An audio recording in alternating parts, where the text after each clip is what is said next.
কিছু কিছু জায়গায় চিন্তার সুযোগ রয়েছে, স্পেশালি ব্যাটিং অর্ডারে মিডল অর্ডার পজিশনটায়। মিডল অর্ডারে কিছু অপশন আপনার আছে, যেটা মিরাজকে টিমে ইনক্লুড করেছে, সে একজন মিডল অর্ডার অপশন হতে পারে। আমি বলছি না সাকসেসফুল হয়ে যাবে, বাট একটা অপশন হতে পারে।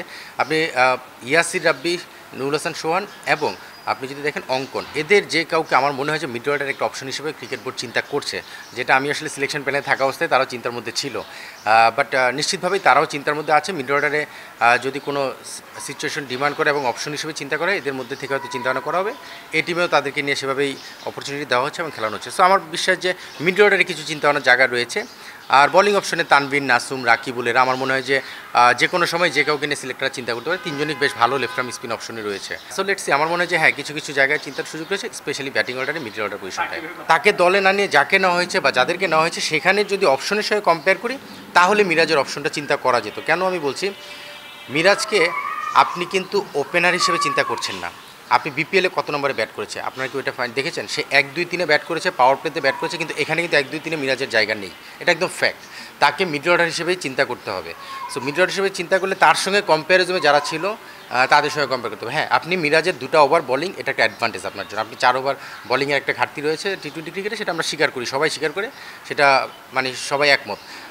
ব্যাটিংটা যদি শুধু কনসার্ন করি, শুধু ব্যাটিং টু ব্যাটিং কম্পেয়ার করি, মিডল অর্ডার ব্যাটসম্যান হিসেবে মিরাজ কতটুকু কার্যকরী হতে পারে, সেটা নিয়ে কিন্তু কোনো প্রুভেন পারফরমেন্স আমরা দেখিনি। মিরাজ কিন্তু বিপিএলে টপ অর্ডারে ব্যাটিং করেছে।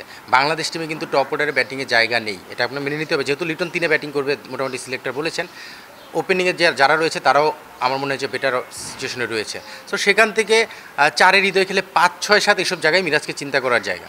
সো মিরাজকে বাদ দেওয়ার বিষয়টা আমি জানি না সিলেক্টররা কীভাবে চিন্তা করেছেন, বাট মিরাজকে যদি ইনক্লুড করা হয়, মিডল অর্ডার জায়গা থেকেই চিন্তা আসবে।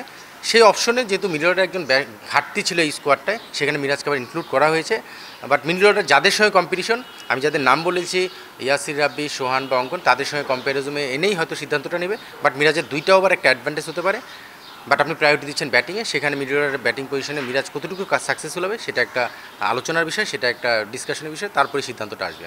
ক্রিকেটাররা যতটুকু পারে, যতটুকু তাদের অ্যাবিলিটি আছে, তার বেস্ট দেওয়ার চেষ্টা করে, কিন্তু সেই অ্যাবিলিটিটা আসলে কিন্তু ইন্টারন্যাশনাল ক্রিকেটের জন্য সবসময় এনাফ না। আপনি দেখবেন যে আমাদের এগেনস্টে ইউএর একজন ব্যাটসম্যান যেভাবে ব্যাটিং করে গেলো, ওই ধরনের ব্যাটিং আমাদের মধ্যে কে করেছে? সো এটা কিন্তু ওর ক্যাপাবিলিটি, তার অ্যাবিলিটি।